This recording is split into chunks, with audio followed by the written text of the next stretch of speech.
ಹಾಂ, ನಿನ್ನೆ ಮಳೆ ಬೀಳ್ತಾ ಇದ್ದಾಗ ಬಿಸಿ ಬಿಸಿಯಾಗ ಆಮ್ಲೆಟ್ ತಿಂದರೆ ಚೆನ್ನಾಗಿರುತ್ತೆ ಅಂದಿದ್ದಕ್ಕೆ ನೀನು ಇವಾಗ ಕೇಳ್ತಾ ಇದೀಯಾ? ಏನು ಆಮ್ಲೆಟ್ ಬೇಕು ನಿನಗೆ? ಏನು ಫ್ಲಫಿ ಆಮ್ಲೆಟಾ? ಸರಿ.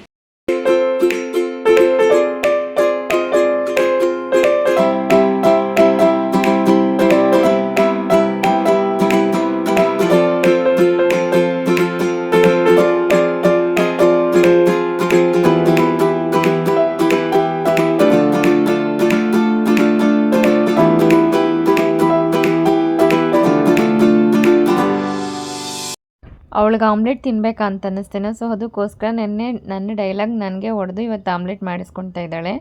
ಫೈನಲಿ ಫ್ಲಫಿ ಆಮ್ಲೆಟ್ ಆದರೆ ರೆಡಿ ಆಯಿತು.